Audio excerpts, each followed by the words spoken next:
Okay, so I'm just going to get into a little bit of a PowerPoint now. So here is the course, Me Too Era Fiction and Poetry, and my name is on there. I'm Alois. You can just call me Alois. I'm not a doctor yet, so you don't have to call me doctor or anything like that. And let's just get into it. So in this lecture, these are the topics that I'll be covering. So we're going to do a brief history of the Me Too era, kind of very brief. I don't even know if that Me Too era is the best way to kind of phrase it. I think I've heard Me Too described better as a moment that is continuing on into the present. So history kind of sounds a little bit strange for something that happened as recently or started happening as recently as late 2017. So at least to me, it's a little bit wild to think that the Me Too moment started as soon as or as recently as 3 years ago or so. It seems like it was so far away now, at least to me. And that might just have something to say about our internet cycle of information, that something that was such a strong moment has not so much faded, but it definitely had its peak, and people don't talk about it as much anymore, at least in kind of my internet bubble. So I'm just going to give a brief history of Me Too, very brief. Then I'm going to talk a little bit about what literature in particular can contribute to Me Too. And finally, I'm just going to conclude by giving a preview of the course text, so the text that we'll be reading in this course.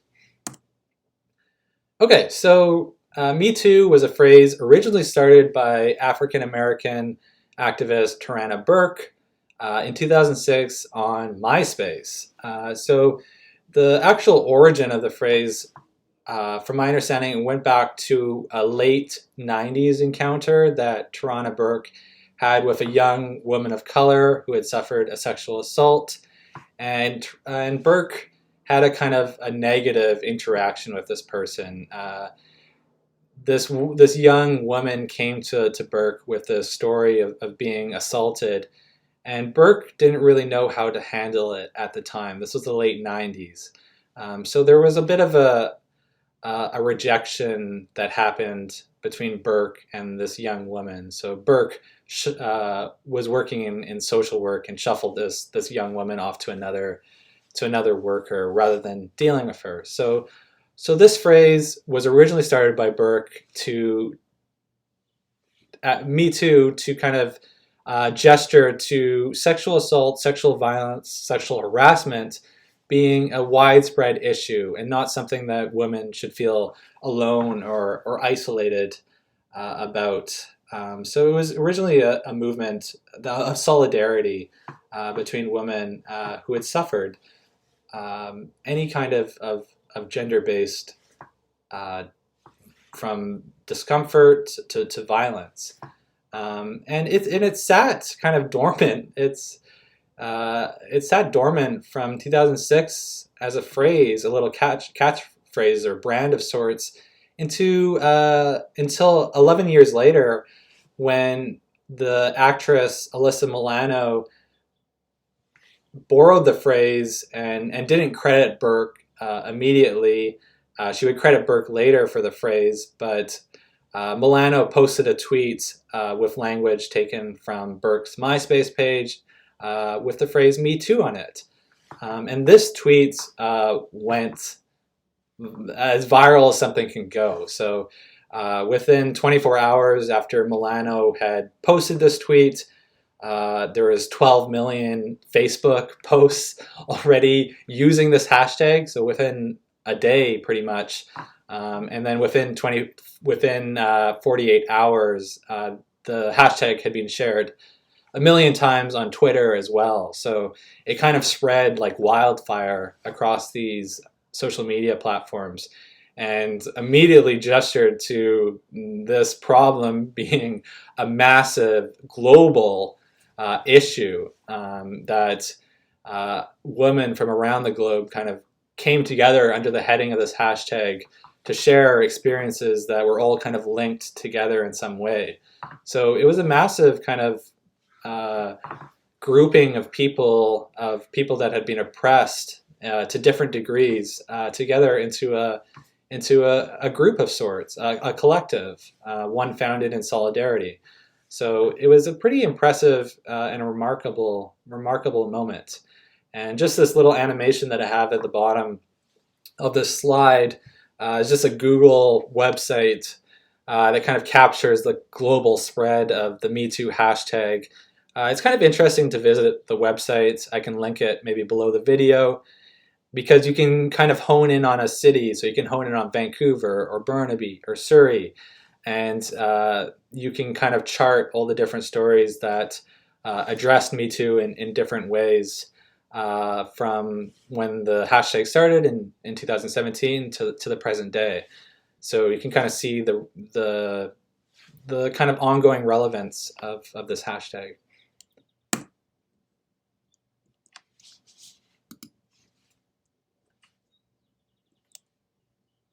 Okay, so oops, having some technical issues. So the Me Too movement obviously had a number of positives to it, and a lot of people have commented on those. But there have also been critiques of the movement. So the positives of the movement, Milano originally designed, her original intent with the tweet was to capture the magnitude of gender-based, of patriarchal kind of interactions. So gender oppressive interactions, the scale of it being a lot larger than kind of these isolated incidents. It was a kind of an issue that was spread across societies around the world. So Me Too obviously, as a hashtag, accomplished that, showing the magnitude of the issue. Another kind of good thing about it was that women would sometimes come forward with complaints or have stories about interactions that they had with men that didn't really rise to the level of being violent, but still had this kind of underlying discomfort to them or generated fear. These kind of more micro, smaller kind of interactions that before Me Too, there wasn't really kind of a language to kind of to put them into conversation with kind of more serious acts of gender-based violence. So the Me Too hashtag also served as a vehicle for these kind of micro acts of toxic masculinity to be placed alongside acts of more serious violence. And a lot of kind of men, famous men, reacted very negatively to this. So there was a lot of interviews that men gave around that time, particularly an actor like Matt Damon, who said that we have to keep a line between someone patting someone on the butt and a sexual assault. They're kind of different behaviors that shouldn't be lumped together. And while there's some definite validity to that, there's also some power to those acts being put on the same scale, or not the same scale, but on the same as a similar kind of social phenomenon. So presenting kind of a continuum of gender-based violence, rather than always having this kind of hierarchy of serious acts of gender violence, and then acts, less serious acts that if someone brought those forth, they'd be like, well, you weren't assaulted, so why are we talking about that? There's people that are assaulted every day, so that is what we should talk about, rather than these kind of more micro acts. But Me Too, successfully put those two together into something that was more powerful in terms of what it was outing in society. And then I just have this quote here on the positives from Canadian professor Erin Wunker, very kind of positive about the internet. I don't totally agree, but she writes that digital space has become an incredible site of solidarity for women, people of color, queer, and trans people to talk, Digital space is a testimonial space. So Wunker thinks that digital space is kind of revolutionary in the links that it can make between people and the capacity it gives people to speak and to be heard, although there's still kind of exclusions to that speaking, of course. But moving on to the critiques. So, and a lot of these critiques, I'm not doing the kind of the what I think are the silly critiques. So from like people like Matt Damon, but these are critiques that I've kind of identified that are coming from feminist theorists primarily. So there was some backlash against some of the I guess the problems of Me Too, despite being a great movement. So some theorists thought that gender is a very kind of complicated topic, and when you put it into a hashtag, there's a necessary simplification that occurs that takes out some areas of nuance that maybe you could explore if you were given a 20-page paper to write about instead of I don't know, I forget how many characters Twitter is now, but a 140-character tweet.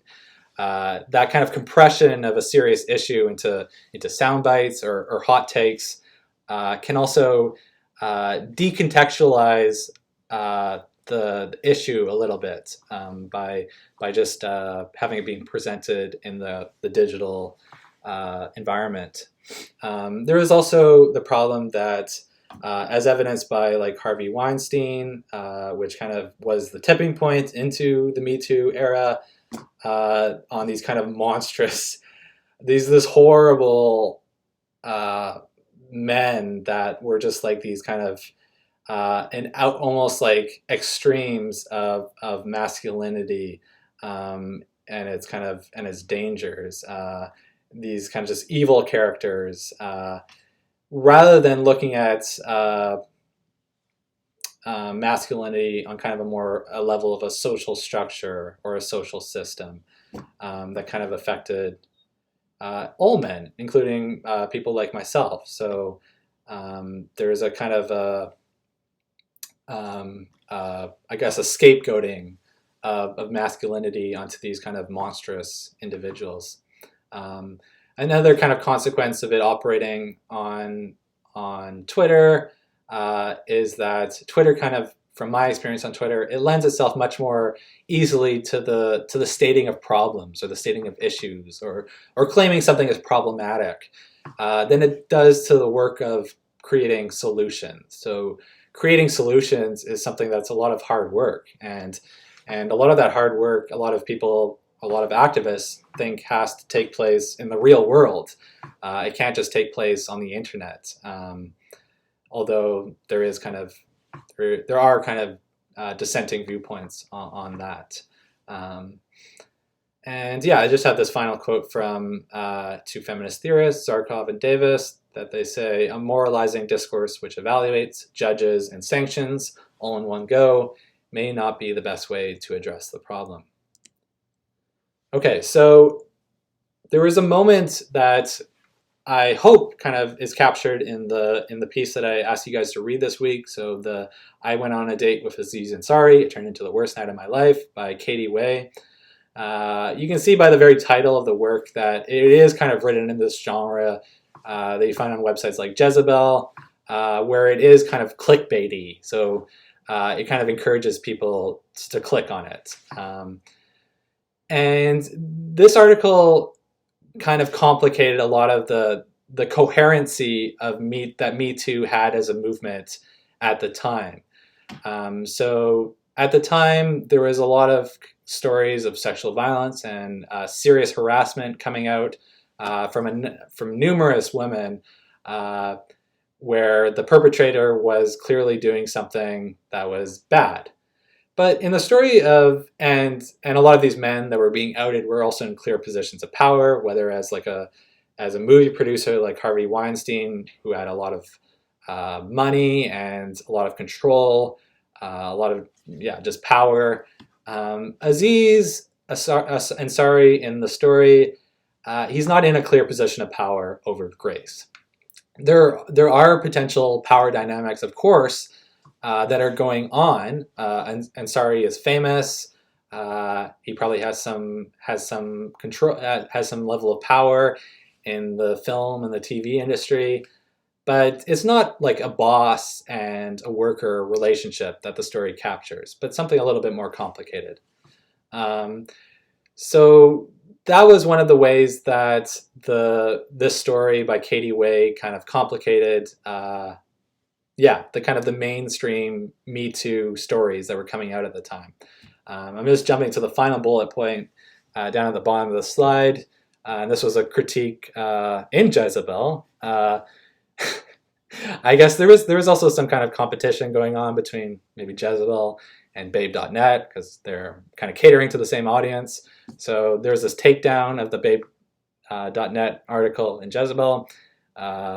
This Shepard writes that the amateurish way the Babe report was handled, her wine choices, her outfit, and the way it was written with an almost prurient and unnecessarily macabre interest in the minute details of their interaction was a departure from the more serious kind of narratives that were going on, which maybe kind of only touched on the most important details because they were kind of written in this kind of documenting a crime that had taken place versus this Babe.net article that kind of spiraled out into different directions.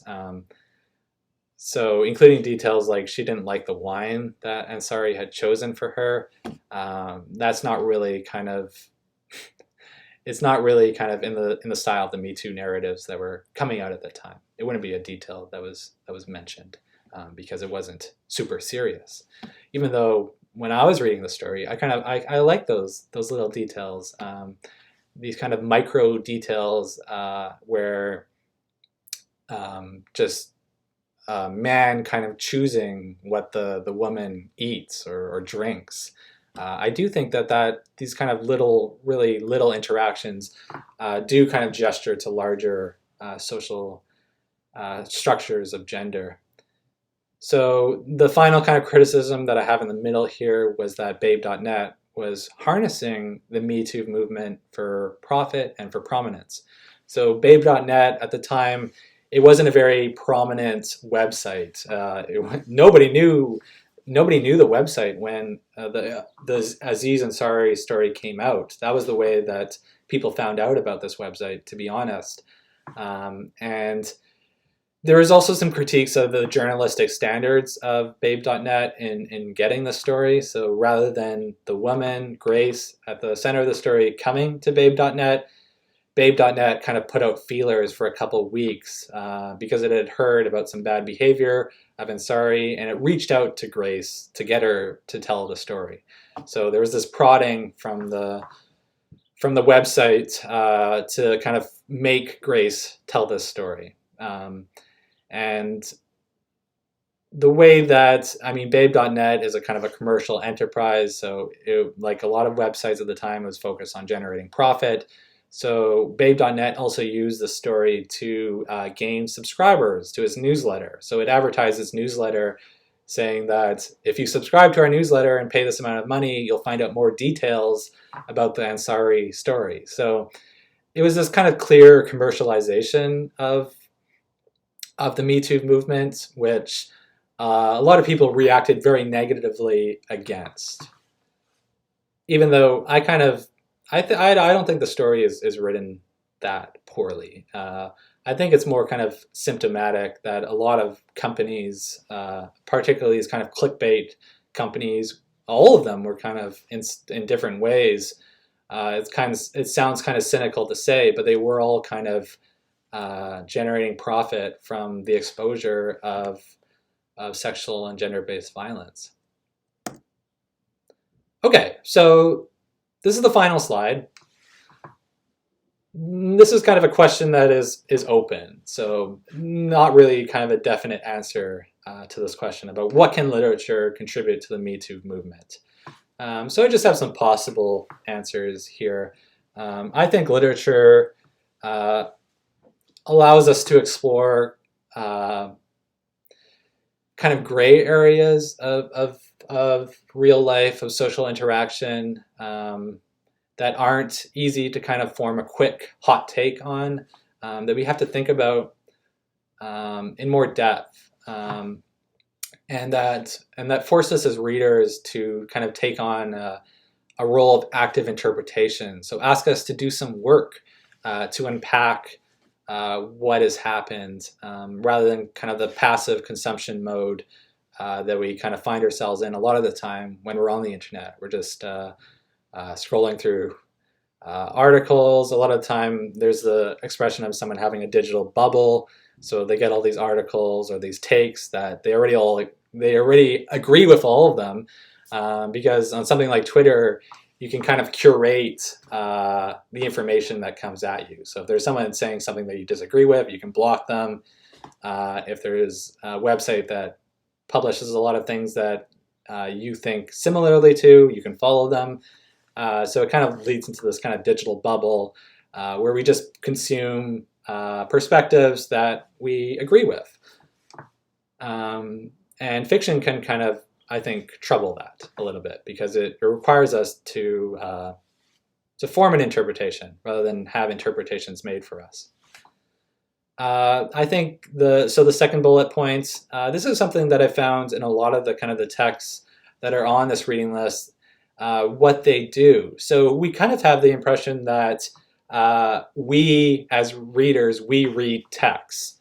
So we are the subject and the text is an object. But I found personally that some of the stories on our syllabus, they do the opposite.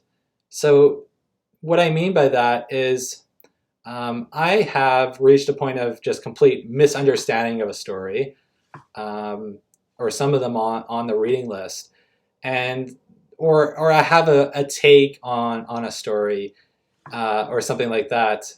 But later, when I think about it some more, I think about the way that this text kind of caused me or prompted me to have this interpretation. It kind of led me by the nose into this interpretation. It tricked me in a way.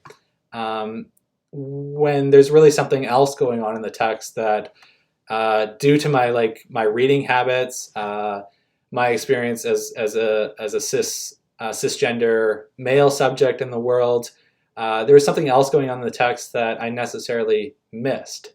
And when a text kind of tricks us or is designed in a certain way to manipulate us, I think the text can also read us. So what I mean by that is that it can, rather than us looking at the text and us seeing the text, sometimes I think the text can kind of look back at us and see us. And maybe in the way in which Cat Person, the character, the protagonist, Margot,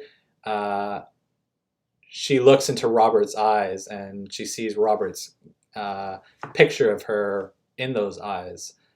So there's something about that the short story can kind of see us, or the novel can kind of see us in a way as a reader. So these final 2 points, so I think there's also been a lot of kind of criticism that even though Me Too is kind of being compressed together, there is still a little bit of a gap between the me, so the personal story, and the two, which is kind of the social story.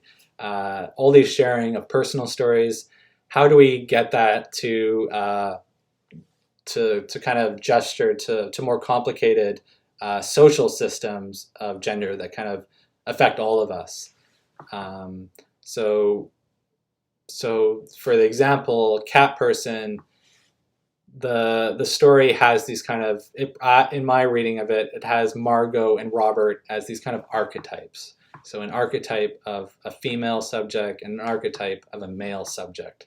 So what I mean by archetype is that these aren't just, they aren't so much, on one level I do kind of find them believable as real people.